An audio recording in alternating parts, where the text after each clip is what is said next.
In April of 2022, Rogue Legacy 2 was released to a warm commercial and critical response. In many ways, it wasn't a shock.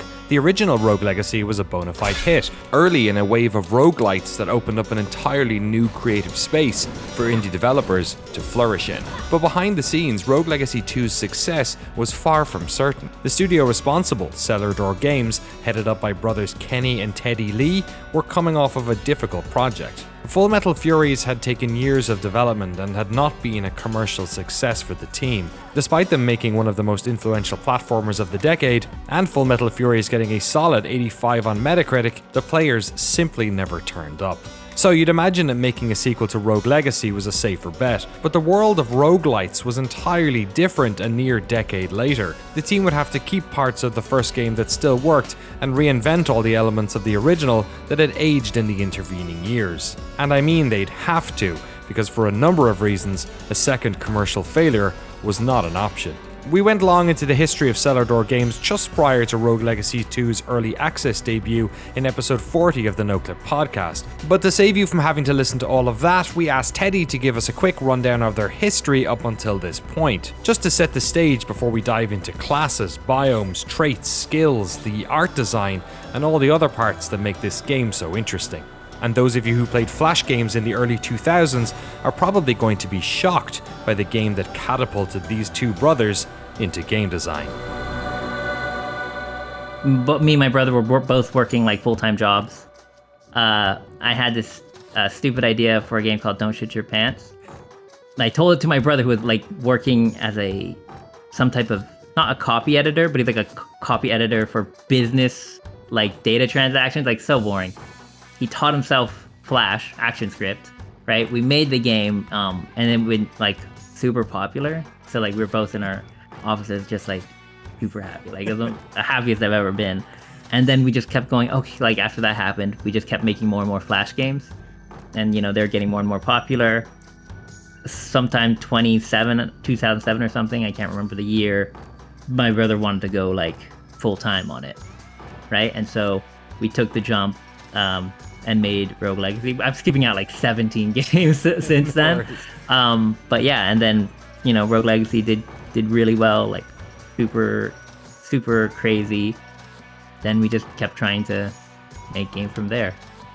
When we made Rogue Legacy, we more or less, like all of our Flash games could be found at a site called FGL, Flash Game License, which lets you sell your games, like people like Congregate or whatever, or Newgrounds would like purchase it for X months exclusivity, right? And to have their name highlighted, which was amazing because like we didn't even know how to make money. We were just making it for fun. All the money that we made, which was like quite a bit, especially back then as a part-time, when we went to make Rogue Legacy, we were just like, okay, this is the money that we've made from our Flash games, and this is our budget. And then when Rogue Legacy did well, and we wanted to branch out with a different game, Full Metal, that one didn't do as well. That one was extremely difficult because we were like working with multiple studios, and it was our first time doing networking, and it was just like we bit off way more than we could chew. And then when that kind of like flatlined, we were going to take a break because we're like super exhausted, but we were like, we can't take a break, right? Because we need to kind of make up for everything. So I don't even think we had one day off, right? It was literally FMF came out, it didn't do well, start working on Rogue Legacy 2.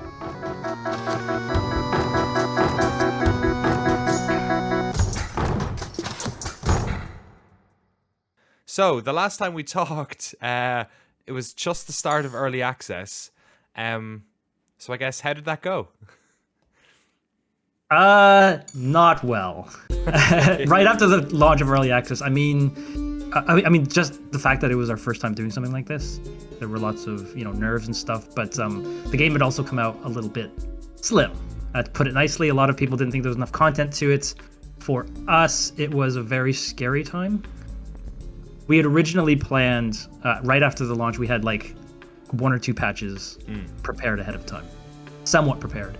And because the reception was so, I don't want to say negative, just a little bit apprehensive about the game, we sort of sped up the timeline and then released both patches in the next patch. Since then, we've sort of been playing catch up. And with every patch, we had nothing else in the tank. We just had to do everything we could and show everything that we had. The initial launch was so rough that we ended up suffering for it for the next year and a half that was in early access. And then the rest of it was just flying by the seat of our pants. Yeah, I wish we could say that this was all well intended and well planned, but that was not the case from the start. Okay, so one thing that like I was thinking, this is like a small tangent, was like, because Kenny really wanted to do early access because he really wanted to see what it was like, and he was like, "Oh, Rogue Legacy 2 is absolutely perfect for it, right? Because it's a roguelike." And I was like, "Oh, but it's not really a roguelike. It's more like a Metroidvania, right? Like the bosses are dead, so we're gonna release stuff and people are gonna finish it and then stop playing because there's nothing else to do." And he was like, "No, it'll be fine," and it wasn't fine. It was like, "Oh god, there's so many things we had to do just to make Rogue Legacy." Like everybody's like, "Oh, it's so easy," but like, it was really complicated to create these milestones and stuff. When we were designing it, I was pretty scared about that, right? Like keeping the game playable throughout early access, because I think pure roguelikes where you start from level 1 or whatever and you have to fight all the bosses again is a lot more beneficial to early access or survival games, which we weren't making. It was pretty stressful. I mean, I definitely liked it, and I think the game is like way better because we went through early access. But I'll say, like, when you're looking at the like the user, the player base, like that's all you're watching in the end. So it's like you can just see numbers dropping, and it's just the most painful thing.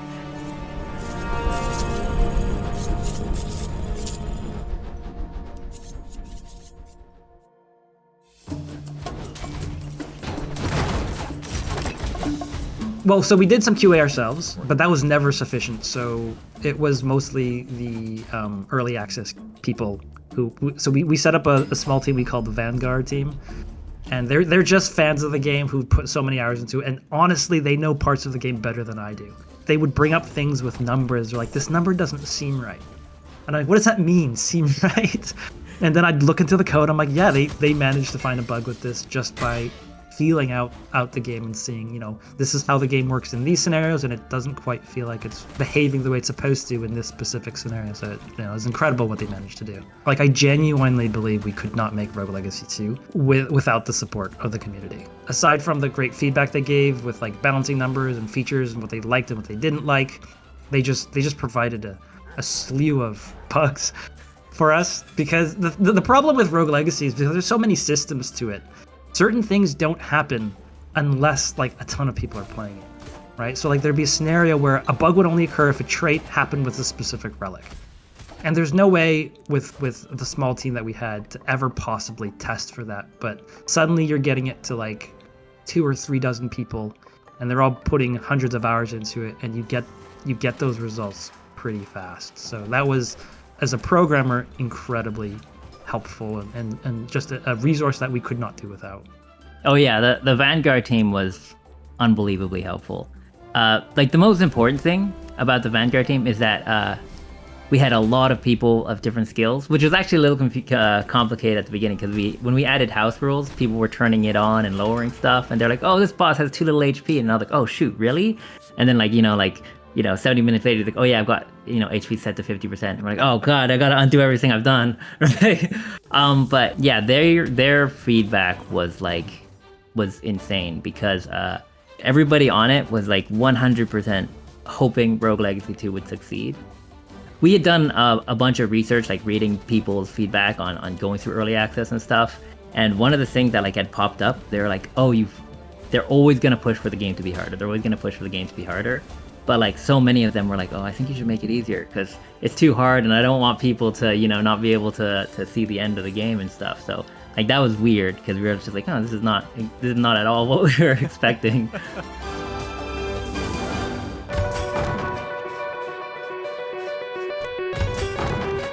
With Rogue Legacy 1, like Judson had come on halfway through. We didn't know how to collaborate properly. So the soundtrack for Rogue Legacy 1 feels like 2 very disparate parts. It really feels like 2 different composers. Whereas this time it was like, okay, we've got We got more budget. We have more time. We both know what we're doing. So on Rogue Legacy 1, I was like, oh, okay, that was, I'm so happy that game did so well. Unbelievable, really. Like, I didn't know how big Steam was, and seeing it at number 1 was like, just absolutely surreal, because I was in like a 300, 400 square foot apartment with my wife and a cat, watching this game just like go absolutely gangbusters. Had made that game, and the songs were just, these linear songs that have like choruses but it just ends and then it starts over again.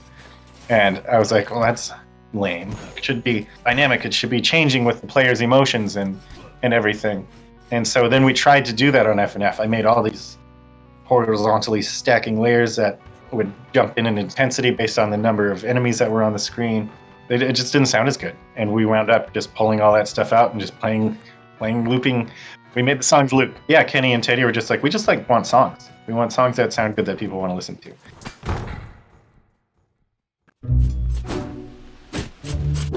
There was no doubt about it, Rogue Legacy 2 could not just be a soft sequel to the first game. For this title to be relevant in 2022, it was going to have to deconstruct what worked about the first game and rebuild it with fresh modern ideas. You can see this ethos in almost every aspect of Rogue Legacy 2, so let's start with the place where the team had arguably the most fun: the design and implementation of the game's various classes.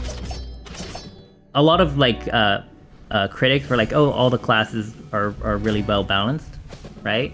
And a huge part of that comes down to just all of the feedback that we got on Discord, right? Like any single time, like we go, oh, hey, what's your favorite classes? Can you guys post it? And then any class which kind of was at the bottom or consistently low, we'd just be like, okay, let's buff it, or let's change it. Yeah, the odds of us getting all 15 classes in a pretty good state probably would have been absolutely impossible. We've changed stuff so much on all the classes, right? Almost none of them haven't been tweaked drastically. Technically, all the classes are new because except the knight, because they're all just the same thing. We made the spell sword, which was one of the most popular classes in Rogue Legacy, the default class. Everybody is more or less a spell sword because we knew that's where you hit enemies and you get mana. We're when we made that class, I was like, oh god, I wish we made it for every class, right? This is the way better system. So we made that the default. The way we originally designed it, we had 4 classes in mind. I think the first 4 classes was the Barbarian, the Ranger, the Duelist, and the Cook, and excluding the Knight, of course. But yeah, the thing we really wanted to do was immediately showcase, we're going to have these super wild classes, and we want them to be super viable so that when you're playing the game, you're oh, I always have to change up my playstyle for each class. It's why the Barbarian is got that air spin and the ground and the hold you in place, because one of the big problems was, okay, we're gonna make 2 melee classes, right? And the Knight is perfect, right? He's fast, he's mobile, he's got a huge hitbox. How are we going to make another class who's also melee, right, feel different, yet not be annoying or super gimmicky? So the Barbarian was a super important milestone that we had to hit. And then the Ranger was going, how are we going to make a character who has near infinite range, still be not OP and everything? Right. So those were the first 2 classes that we made, and I was super excited for people to play the Ranger. I know people don't care, they don't really think about it, they're just oh, I like the Ranger. Nobody goes, hey, the Ranger doesn't completely make the Knight obsolete. Right. So the way the Ranger works is that the character can hold the attack button, and then they can aim in a 360 circle and just shoot, and the arrow kind of goes up and it arcs and it hits enemies. So the way we balanced him, or the way that we made him well balanced, is that first off, his attack box, the Knight's attack box is a huge arc. It can hit multiple enemies. You can move while attacking. He's just naturally super mobile once people kind of get the hang of it. Meanwhile, as the archer, every time you pull out your bow and you're aiming, you can't move. We built in this attack canceling system, right? Almost every game has attack canceling, but for Rogue Legacy, this is super important, is our attack canceling is baked into dashing. Because we don't do the dashing where you become invincible while dashing, in a lot of games, right? It's much more of a movement tech versus an invulnerability tech. Every time you shoot as an archer, if you miss, or if you made a bad call, because we don't he shoots it and then he's like held in place for like a quarter of a second. You have to make the decision of saying, okay, I'm going to dash. Which place am I going to dash, right? You're displacing yourself, but probably not in like an ideal scenario. It sounds complicated, but when you're playing it, you just kind of naturally understand how the system's working. I wanted to make sure the Ranger's damage output was actually higher than the Knight's. Right. Because a lot of games, what they'll do is there's like, oh, you're the archer, so you just deal like a quarter of the damage of melee. And I'm like, if we do that for any type of range class, they're just going to be boring, right? They can't be fast and low damage because that's just never interesting. The Ranger has to deal a ton of damage, and that's his baseline, and we're not going to lower it in order to make him like, you know, more mobile or anything, because it'd be less fun. The Bard is actually, we just asked a bunch of people on the team, like, oh, what class would you want? Right? And try to be like kooky or whatever, if you want it. And Sean, who was our technical artist, he was like, oh, can we make a Bard? And he sings and he uses a guitar to play notes. I like the Bard a lot. I know he's super hard. He's definitely OP. Well, not OP. He's really strong. But we know that a lot of these classes, which have a really high learning curve, right, are always going to be like hard to accept, especially in a game where you like, unless you lock it down and you're purposely playing the Bard, it's going to take a really, really long time to get used to him. But I still feel like he was a really cool idea. He had the most paper iterations, I should say, out of all the classes because he was tough. You know, when you think of Bard, you think like, oh, he's going to be rhythm based, or we're not going to build a rhythm system into the game. I requested it originally. I'm so glad we didn't go through with it. I contacted Gord. And I was like, hey, Gord, do you think you could create like this small ditty so like it just constantly be playing in the background and then you could play to it? And he was like, oh, I'm a little busy, but I'll get to it. And then he was like, do you still need it? And I'm like, oh, no. It was like, you know, like 3 months later. It was really good because if we went down that route, it would have been a huge, expensive mistake. But yeah, one of the turning points for the Bard was like, okay, it's music. So I was just like doing research, and I actually changed the class from Bard to Troubadour. Right, which is like the same thing, but a troubadour is a person who he sings and he tells tales and he dances. He's kind of like, he goes to, you know, those medieval pubs and he's just like the entire show. And I was like, okay, if I change him to a troubadour, what does that open up from like a design perspective, right? And that's when we went, okay, so he's gonna put up on a show and he's gonna be dancing, and how do I implement, you know, dancing as a core combat system? And that led to the notes, and that led to the spin kicking, and then Glauber adding that where he spins like every time, which is like my favorite animation in the game. Yeah, so that was like the big turning point for the Bard, which I was super happy with that. And then we just renamed back to Bard because nobody knows what a troubadour is, right? The Ronin was in the to-do list forever. When he was being designed, originally he was like this super classic samurai who like just did his super long range, right? Like that was the idea originally. But he was locked in this super narrow horizontal, right? So you had to be very precise with him. We wanted to make his aerial really weak, right? So you want to be on the ground, you want to be doing those slashes. By this time, like by the time we actually had gotten to him, right? Because he was paper prototyped ages ago. Right.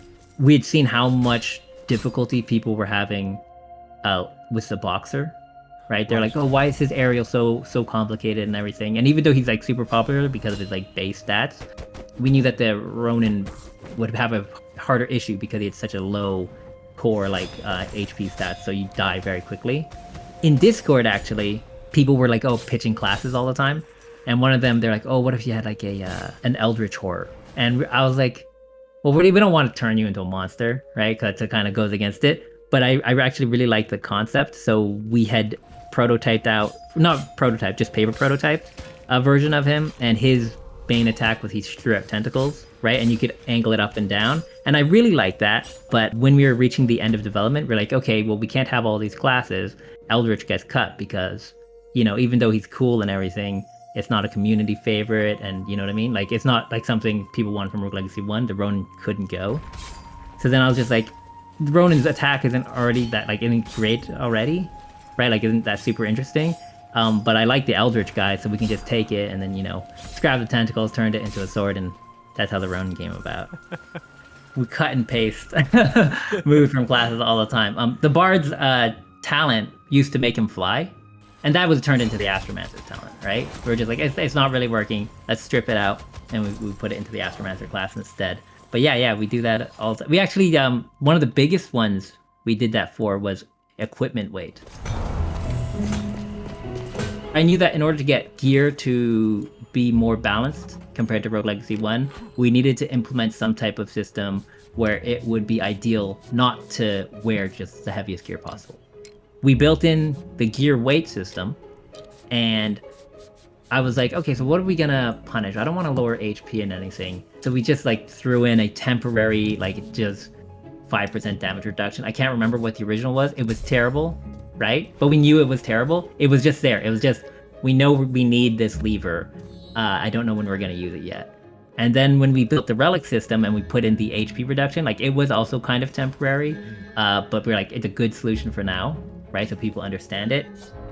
When everybody started complaining about it and we needed to fix it, we're like, okay, we designed the resolve system, which I was super happy with. And then I was like, okay, but then how are we going to give you more or less resolve? And then I was like, oh, wait a minute, we have the equipment system, which we built way long ago, and it was just lowering mana regen, which I hated because people weren't using magic already, and punishing people for going even harder into not using magic was like the worst thing ever. So then we were like, we can throw that out and put in resolve instead, and then that just like fixed everything. It's not like we designed all of those things at once. We just built in we put in bad design, right? Yeah, it's bad, but it's important. Like we know it can be good, or it will be good if we put in the right stuff. So yeah, we just stacked all that up until it came to the solution. We knew that Rogue Legacy, a big part of the difficulty is, going through the stages and stuff, right? Like the enemy encounters and everything in the bullet hell is a lot higher than most roguelikes out there, right? Because we don't want the power fantasy. Well, I didn't really want the power fantasy. I like it when your character's kind of weak and the odds are stacked against you, right? And you're fighting for that. So I was definitely afraid of that. We definitely went too hard in the beginning, so that was my fault. The game was way too hard when we launched. And I was also pretty nervous about the relic system. Resolve is a new stat that lowers as you collect more relics. Once your resolve drops below 100%, your maximum health drops along with it.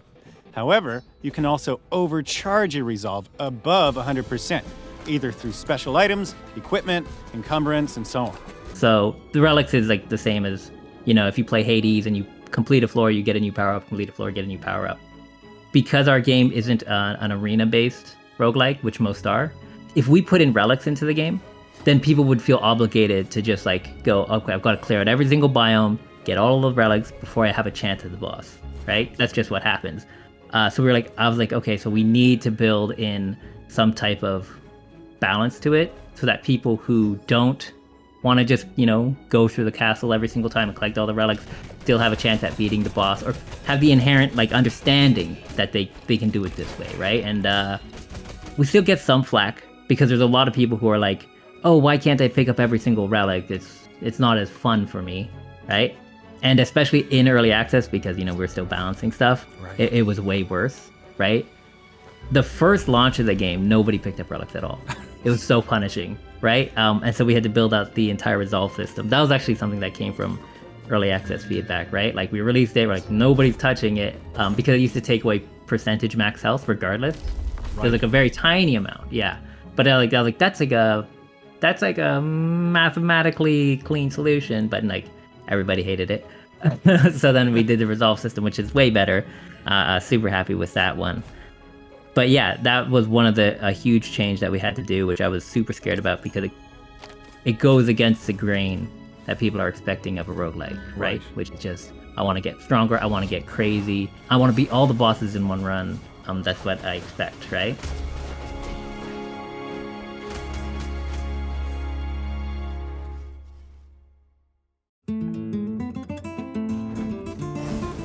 Rogue Legacy 2 was one of those games that looked like you imagined the first game did, but when you look back at the visual design of that original game, it's clear to see how much work went into crafting Rogue Legacy 2's own visual language. The switch from 2 to 2.5D was as much about production as it was about style, so in this section we're going to take a look at it from all possible angles. What were the steps the team made to make it feel and look like a Rogue Legacy game, and how did the art team tackle things like class design and the look of the different biomes? I guess a question a layperson would ask is, you're making a game that is, on the face of it, looks somewhat 2D. Why develop a game in 3D if it looks like it's 2D? What's going on there?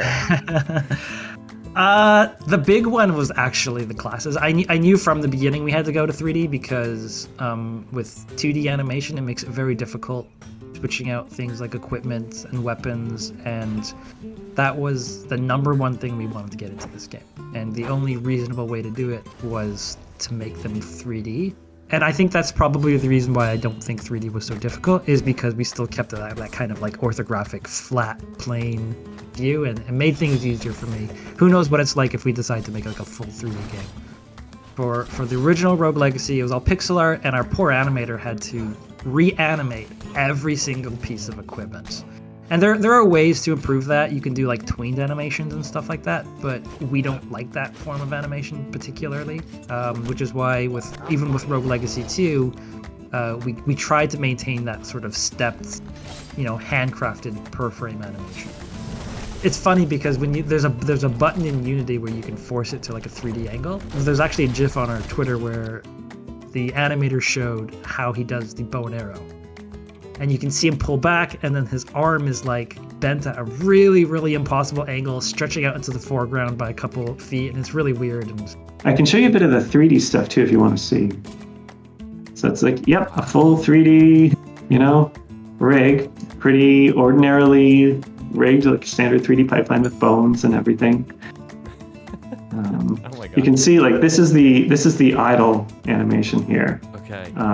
And you can just see how much we're faking to get the overlap in the lines. Like when you draw something, you draw a cartoon, and sure, you'll have the head there and the shoulders come up behind without really worrying about how it would actually work in 3D. Right. And this is what it looks like in 2D. So these are Glauber's animations.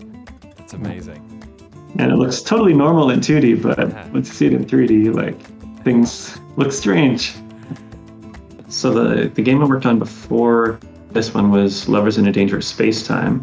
And we sort of finished that up, and we did some ports and stuff, and then there was some downtime, and I got an email from Teddy and Kenny about if I had any interest on collaborating on the sequel, and they wanted to do it in a different art style. They wanted to do something like, it was all kind of vague at the start, but something with a little more handmade 2D feel, HD, like something like they wanted to try and change it up from pixel art, because they'd done 2 games with pixel art and wanted to try something different. And at the time I was like super into all this like 2.5D as they call it, like stuff where you're using 3D pipelines, 2D pipelines, combining things, making 3D art try to have a bit more of a like a handmade 2D feel. I was super into that stuff, so I thought it would be pretty neat to see what we could do. I love computer animation. I love 3D. I love pixel art, but I also kind of love that personality you can get when you're just using a hand to draw. But it's harder. It doesn't lend itself to that kind of personal quirkiness in 3D art.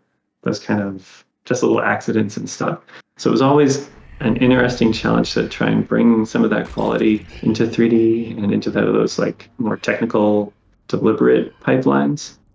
But it also had a totally practical use in that. So for the sequel, they wanted to do a whole bunch of classes, a whole bunch of outfits, different weapons, different customizable armors and items and stuff. With 2D art, if you're drawing it, whether it's pixel art or whether it's hand-drawn stuff, you have to generate all these frames of animation.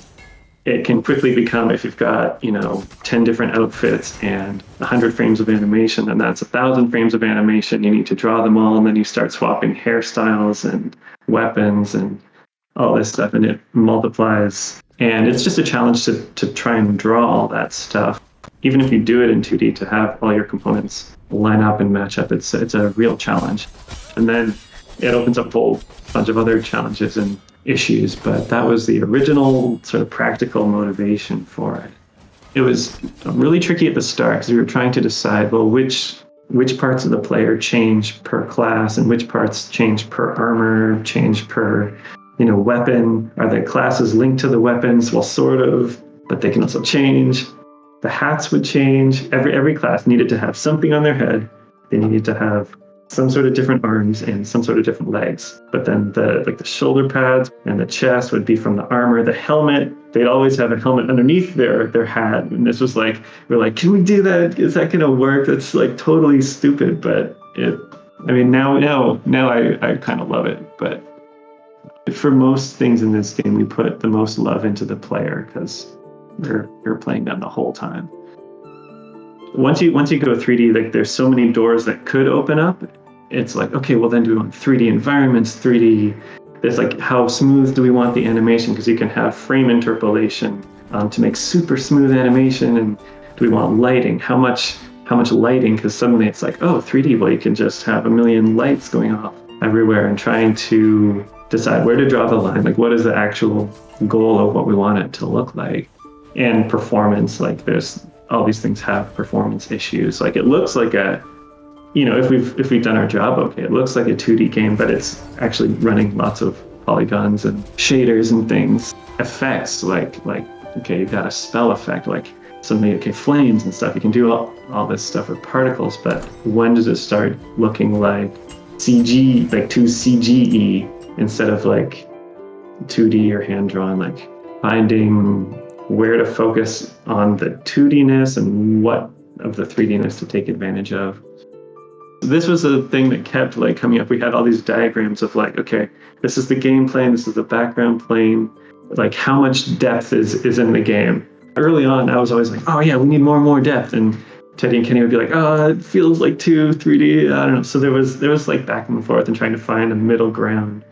You can see we've got our game plane, which is shot by an orthographic camera. So it's like purely 2D.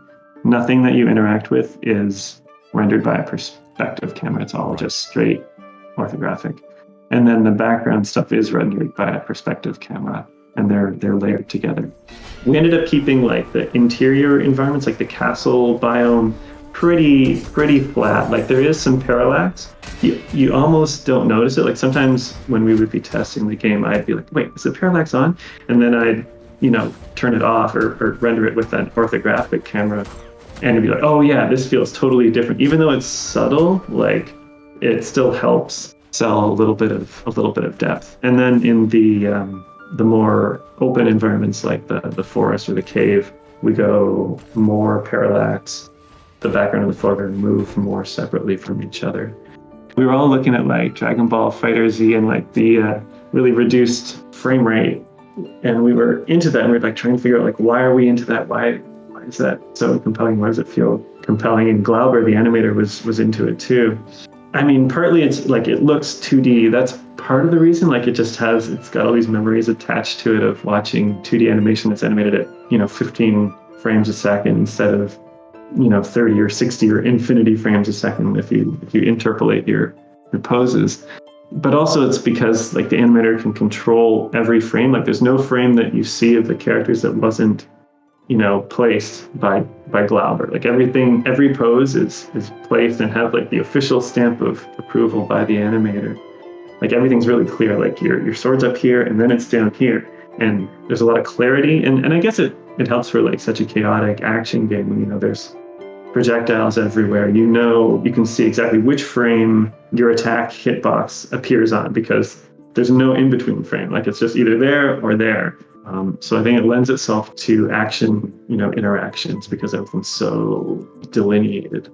So here's a sword swing. We've got, from this idle pose, you reach back, and then blammo, you're already at the downstroke. And there will be an effect. There's a swipey effect that helps smooth out the feeling of that as well. But it's just all the states are quite clear, and then you retract.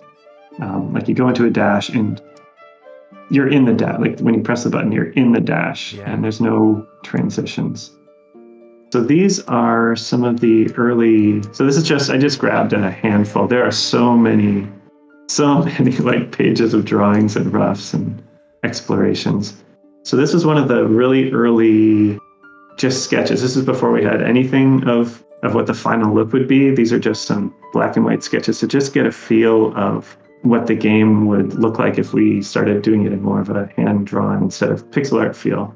At the start of this, we were, me in particular, but we were nervous about switching from pixel art, which people, love, and like, I like pixel art. We all love pixel art, and this Rogue Legacy 1 had a ton of fans who love pixel art, and taking that and going into a different art style was scary, because there are going to be some people, like, no matter what, that will miss the pixel art. And we were just trying to carry on, like, trying to find, like, some sort of emotional core of, like, the feeling of that little player wandering around with his sword up that we could carry into the sequel.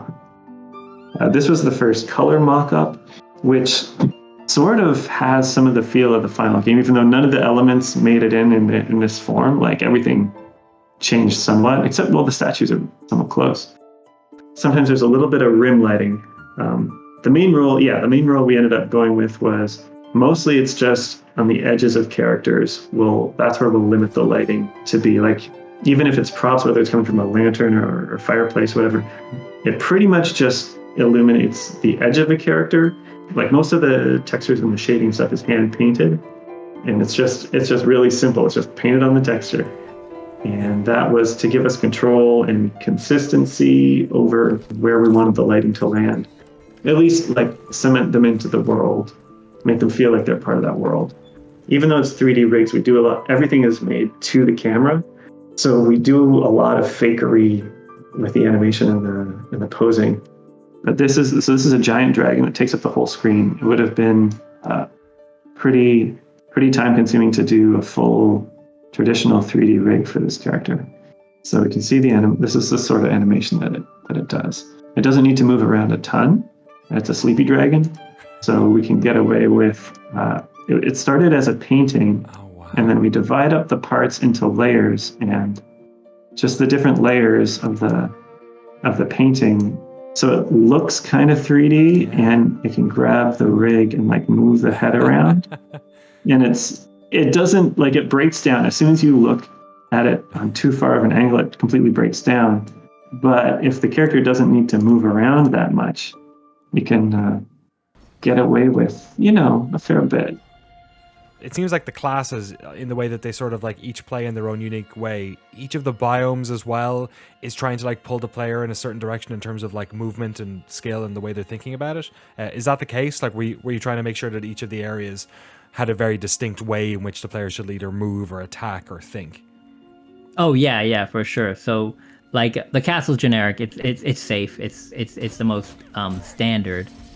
The bridge was, man, when we first, like, it's interesting because when we made the bridge, it's still platforming heavy. It's very platforming heavy, and everybody's like, "Oh, this platforming is too much, right? You guys are going in the wrong direction." But we'd actually already designed the Sun Tower. Like Sun Tower was done on version 0.1. It just never linked up, right? It was all there because it was such a technical problem, and we knew where the game was going to go. So we were like, okay, the bridge has to be here, and it has to be like this because we really need people to get good at the platforming, right? So, like, that's its whole structure was designed like that. It's why it's super spin kick heavy. We knew, like, when we were playtesting, because we're just building out the stuff, we're just seeing where we can take it. I knew that spin kicking was going to be, like, absolutely critical to the game, which is also why, like, some people go, "Oh, why don't I get double jump?" So, like, why does it take so long for me to get double jump? And the whole reason for that is because I was like, the moment you get double jump, you don't need to spin kick. So we have to make sure spin kicking is just, like, we're drilling it into your brain about how important it was. So that was the whole purpose of the bridge.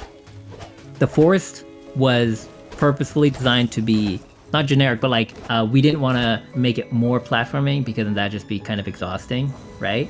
The original design was actually going to be bridge, forest, sun tower. Like, that was the original idea. But then we pushed back sun tower because we'd known that was just too soon for you to get back into, like, platforming heavy content. So we switched for back was the study. And then the study was designed to be a void dashing important, right? Like, there's void dashes everywhere. That was on purpose. So, like, yeah, most of them were designed with a specific, like, goal in mind. the lake was designed. We wanted to make a biome which really like doubled down on players having a goal, right? So it's like you land, you see these pips, and it takes people a few runs to get used to it. But like the idea is that I need to get this key and open this door so that I can fight this boss. So there's like a ton of permanent checkpoints in that. So like if you compare it to the forest, which has a kind of similar system with you picking up lilies and you have to bring 2 to the boss door, right? If you die, it's over, right? Like the whole purpose of that biome was to make you, it's like you're going everywhere, you're full clearing it in order to get to the boss door. Like that was its shtick. But for the cave, we're like, okay, we're gonna make it huge and we're gonna make it dark, and it's supposed to be oppressive so that you're just going, I just want to do these small tasks, these small tasks in order to get through it, yeah. Every single biome has what we call build rules, right? So you might not notice it, but you kind of catch on. It's like the castle has like a boxish build, right? It kind of builds evenly, which makes for less traveling and everything. The forest, it could build boxy, but it usually has a strong predilection of building to the right. So it becomes like more wider and more flatter. And then we put in additional rules. This is one thing I wanted in Rogue Legacy 1, but it was like way too late to add it, which is the ability to merge, right? So rooms will, the forest in particular, have like a lot high odds of merging more and more horizontally, right? So you get some of these super ultra long rooms, which like look really cool and stuff. So that helps differentiate it. But then on top of all that, we have a list of mandatory rooms, which they're important to adding a feel to it. So you got like the Tower of Lights, which always spawns somewhere in the castle, and then in the forest you've got all those Lilies of the Valley rooms. And then on top of that, we have things called the unique rule set. So we created I think there's like 600 or something. It's a huge amount of random rooms that all the biomes can kind of pull from, or at least most of them, right? But then the unique rooms are a bunch of rooms created which only appear in that biome, and we always put in like 2 or 3, right? And so those can be super iconic, and those help you like when you're going into the forest, all of a sudden you enter a room and it's like, very foresty, because we can build it to be foresty. So then that helps push down on that. And because those rooms are in a smaller pool, when you play it, you go, oh, I've seen this room in this biome before, which helps you go, okay, I've seen, like, it just helps you kind of connect to it. And then you're not saying, oh, it just feels like a repurposed castle, right? Or something. And so then all of those things help add to making each biome feel unique and feel different.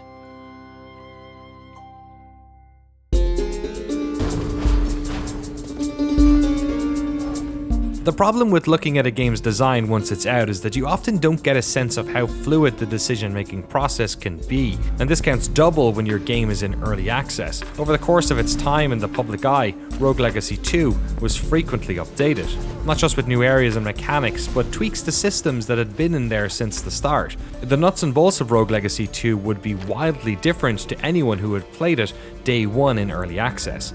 So how did the team cope with the pace of the updates? And how did this affect the way they solved big design problems? For the most part, the feedback was fairly positive. So a lot of people liked the changes to the game because even though it was light on content, there were some signs of the things that we were promising. There was like the new classes, people really enjoyed that. We knew we were on the right track. We just had to believe that if we just kept going on this path, we would end up with a game that people would be willing to come back to, because that's the scary thing, right? Did we lose our shot? Was this our 15 minutes? And we don't have the answer until a year and a half later, until the game actually comes out. Honestly, looking back, I don't know how we managed to keep that cadence up. It wasn't quite. We did start to slow down later in the year, later in the early access duration, I guess. But yeah, it was pretty crazy what we managed to keep up for a long period of time. The first one was the Far Shores update, is that right? Far Shores, yes. Yeah, tell us about that one. So that one, we actually included 2 biomes in that update. So that was with the Axis Mundi and the Kerguelen Plains. Naturally, we were only planning on releasing 1 biome per update, but we got so scared from the response of the initial early access launch that we're like, we just gotta show all our cards. We gotta put everything we have into this game. And even then, that wasn't enough. So that just speaks to how I guess low we reached people's expectations as far as content goes. But when we went into it, we were like, we don't want to put in too much because we also want player feedback, right? But I think we just failed to hit that balance, right? We just went too early, I guess, for the early access period. I might be mistaken with this one, but I believe the Arcane Halos was our big one. It was either Arcane Halos or the one right after that, which was the Drifting Worlds. And the reason why that one was significant for us is because that's when we unlocked New Game Plus. So, like, before that time, you play the game, you finish the content, and you have no reason to start it again.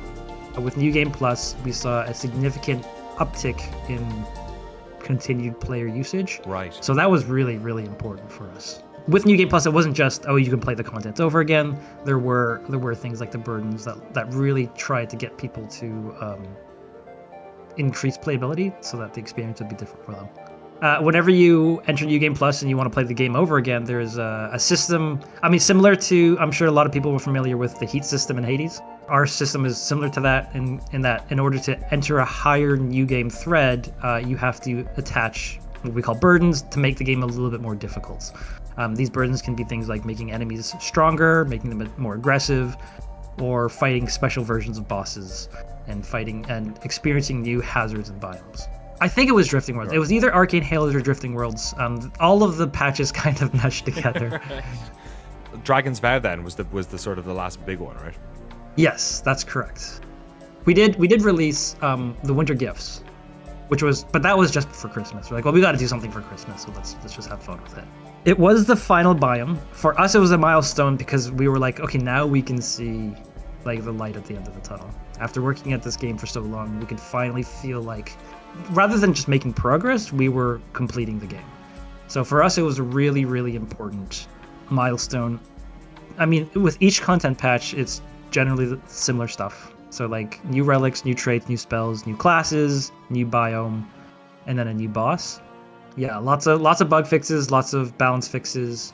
We would never do major, I might be corrected on this later on, but I don't think we did any major balance fixes for the content patches because we did want to see, because that was the opportunity for us to test out the new features, new systems for the players, and then to see, where we landed, and then make fixes from there. One of the other features was like we also wanted to make all of the traits which were very detrimental to gameplay have some type of strong benefit, which is what led to the universal healthcare, right? That was super exciting. We knew really early on that we wanted osteogenesis, which we now call One Hit Wonder because it's just a little nicer, as like one of the core traits to the game, and it was super exciting because when that came out, like people really liked it. And it's like that's a hard bet, right? Like, hey, here's a trait which you now die in one hit, and it's like the most difficult thing you could possibly get, and there are people who actively hunt, go, I want it. So that's when we knew like the gold gain thing was like a really big hit. And then we have traits like vampirism, which I that's one of my favorites. When people get it, they're always like, oh, it's time to beat the game now, right? And then they get destroyed because the damage multiplier is so high. But it's like it's a lot of fun. It changes up how you play the game like entirely. More or less, we just know how hard Rogue Legacy is, like how difficult it is, like just from a mechanical perspective, in order to beat these bosses. We always wanted, like that was always one of our goals. Is I don't like games where like, oh, I've just wasted an hour of my life. No progression has been made. We want players who can't beat it have the option of grinding in order to beat it. One of the big problems we had with Rogue Legacy 1, we underestimated how much trouble players would get into, right? So they were like never making gold, and that was one of the big complaints. They're like, I'm literally stuck. I have to restart. So that led to the living safe, right? Which is where a percentage of your gold is retained at all times. A percentage, so you can just always build up. And that led to the mastery system. Mastery system came from FMF, right? But the whole idea is that you want to experiment. We knew that one problem with games, or in games in general, it's like, oh, cool, I unlocked a new class. I tried it. I don't like it, even though they played it once and they've had, like 10 hours on another class. So they're just like, I'm never going to play it again.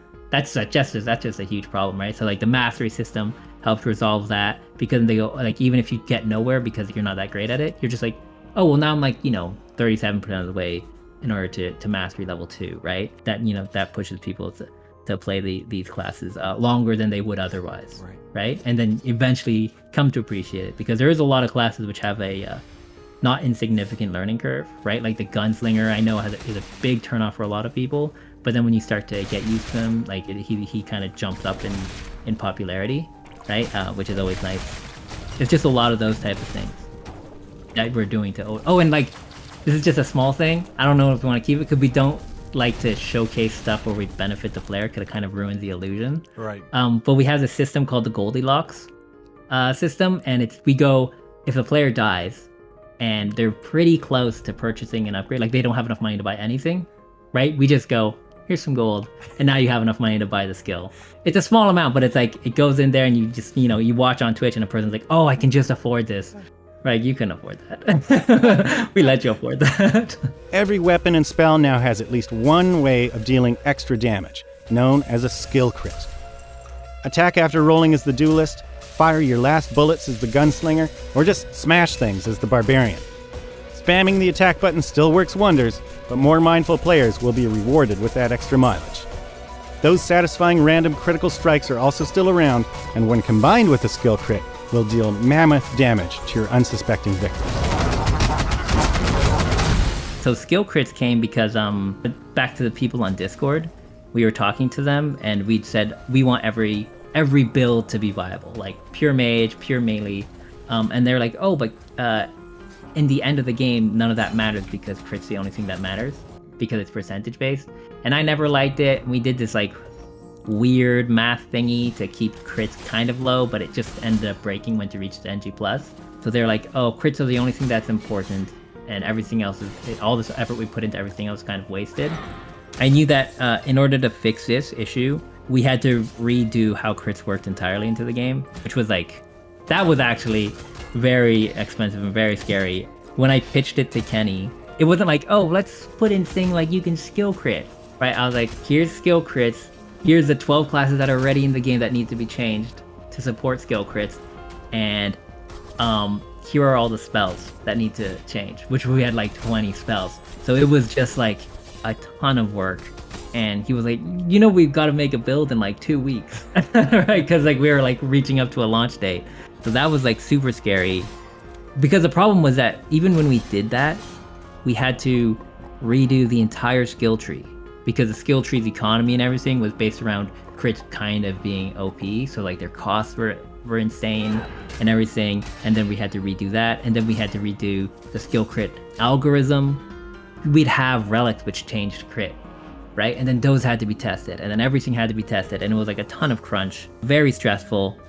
I think the skill crits was one of the first patches where we released to the Vanguard team, right? Because we're like, okay, this thing is so massive, it's gonna break so many things, right? And they came in, and the feedback was amazing, like they loved it, but the number one thing like everybody kept saying was, how do you skill crit with spells?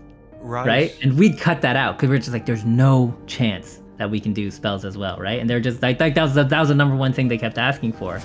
And so then I was like, okay, Kenny, we gotta do it. We gotta do skill crits for spells. And he was like, you better make them easy, right? They better be super easy to do. That was a lot of overtime, and I'm super like grateful that the team like went all out. Even like the art team was, when they started the ball rolling, like they started changing all of the spells and adding particles for when a crit was going to happen, which was like, that was cool. That was a really, I don't want to say nice experience, because then everybody's gonna be like, oh yeah, crunch is the best, but it was a very the payoff was awesome, right? Like when that patch launched and the skill crits and everything, the amount of positive feedback we'd gotten was like through the roof. That one, so that was really cool. Rogue Legacy 2 was in development for 4 years by the time Cellar Door was done, but perhaps more importantly, it had been almost a decade since the release of the first game. In those intervening years, the team had gone through the disappointment of Full Metal Fury's release, seeing the roguelike genre reach entirely new levels of design complexity, and had suffered through a difficult early access stint with Rogue Legacy 2. They were exhausted, not just from years of working long days and nights, but they were also tired of worrying. Because throughout early access it was kind of quiet, we were putting basically all our eggs in one basket with this. We were hoping and praying that it would come back when, like, a lot of people said that they were waiting for the version 1 launch, but we don't know if that was, a vocal minority, if there was actually a lot of people just saying that just to be nice or whatever. The week before launch was when we started to see that maybe we had a chance of doing well, because our sales started to go up as people knew that the game was coming out of early access. Right. We did sponsor some streamers to play the game, and even that, like, a lot of the streamers would keep playing the game after their sponsorship was over. So that to us was a really fantastic sign. We're like, okay, this is promising. And then the launch came out, and it was really, really great. It was we intentionally timed it for April 28th because we knew the Steam Rogue Festival was coming up. So it was really important for us to reach that. And that festival really helped extend the launch period to, rather than being like 1 or 2 days, to be almost 2 weeks. That said, after the 2 weeks, sales have definitely fallen precipitously, but we're very happy with the launch. We're really happy with the reception to the game. We're not at a 90 Metacritic now, but when we launched, just to reach that number was an incredible milestone for us. That we never expected, and we're really, really flattered and over the moon with that response. Yeah, launch was so stressful. We had like a month and a half of prep just for getting the launch. And when we did it, because we were like working with marketing studios and stuff, they're like, you did not give us enough time. We're like, oh really? Oh shoot, we really screwed it up again. We keep screwing these kind of things up. It was a lot. It was definitely we were talking with people, and they're like, oh yeah, no, you're gonna be okay, right? Like, game's gonna do well. You don't have to be worried. Those were always just felt like falsities. We were still fighting off that stigma of our initial early access launch, of people saying like, oh, this is a cash grab, there's so little content. That was just us not understanding the early access expectations, which is like 80% done and 20% early access. We were literally thought it was the opposite, right? 20% 80. So that was like stressful. It was like, can we get past this? We weren't even sure if people were going to review the game, right? Because like when FMF came out, we gave out a bunch of keys, and people were like, oh yeah, we're totally gonna cover it, and then like nobody covered it. Wow. So it was just like a ton of fear, like that this game would come out and then people wouldn't care because it's a 10-year-old game at that point, right? Post-launch was just a mountain of relief, right? It was easier for people to understand what the idea behind the game was, right? Whereas not so much of that was conveyed with FMF, so that's definitely our fault, or my fault, I should say. But yeah, it was great. I mean, I was so happy. That's all I wanted. I didn't even care about the sale at that point. For Rogue Legacy in particular, when it came out, people were like, oh, it's such a cool idea, it's so original. And then like, I think like a year or a year and a half after, it kind of changed to everybody say, or not everybody, but like the people that I've like, just because like the Twitter posts and everything of people saying like, oh, Rogue Legacy was the death knell for roguelikes, right? Like, oh, they've ruined what a roguelike should be, which is, pure skill, and the amount of vitriol we get, like, and for adding permanency to the game and making it more accessible has been growing and growing. So one of the things that I was afraid of, like I was super afraid of, was that when we came out, the critics would be like, Rogue Legacy 2 is super outdated, right? Like permanency shouldn't be a thing in games anymore. When it did well, and when a lot of the people appreciated what Rogue Legacy 1 had done originally, right? And we kind of improved upon it. That was like super vindicating. It was very fulfilling when people like appreciated it. How much was riding on this? Because financially, it's expensive making games, and if the previous game didn't give you a safety net, and it's been 10 years since the last big one, how much was riding on this for Cellar Door? Ooh, I want to be honest, I don't even really want to think about that, but there was talks that this would be our final game. It still might be. I don't know what our plans are for the future, but if this game did poorly, then it would have been a guarantee, right? Like, it's because it's not that we're suddenly like going bankrupt. We were pretty, I think, smart with our money, and we did make sure that we didn't go too deep into the red, but it would just be like, well, maybe maybe people don't really want to play our games anymore. Like, I don't think on a mental level we could take another failure. So that was more important to us than the loss of money. It was a huge relief, just knowing that everything we were doing up to that point was worth it and was relevant and people cared about. Not so much for the early access launch. I mean, like, it was good for the first day, and then after it fell off, all of that doubt came back to us, and we had to make the game and push through that doubt. Yeah. But in the end, it was well worth it, and I think everybody's super, super happy and proud of what resulted. I'd say that fear kicked in during Full Metal Furies. Right after we made that game and it didn't do so well, we were like, are we one-trick ponies? Was this just lightning in a bottle, and can we repeat it? But at the same time, though, I think one of our strengths is we never really shirk away from those kinds of challenges. So after the failure of FMF, we bounced back harder. And I'm really proud of the team for not wilting towards that kind of pressure. I think it really forced us to do better and pull out the best in ourselves. I would probably definitely do early access again. I mean, it's really helpful, and even though it's a lot of work, I don't think there's any way we would have made as Rogue Legacy 2 without the help from early access, for sure. When you make a game, all of the stress and all of the pressure builds up to the launch, right? And with early access, you're basically doing that 6 or 7 times. And so I'm sure there were enjoyable parts of development, but it's just shadowed by the overwhelming amount of pressure that comes with early access. One positive I would say was just the community in general. I mean, when you get that many people involved in something like this, you feel very vulnerable. It's very scary, and you just assume that people are just going to keep demanding more.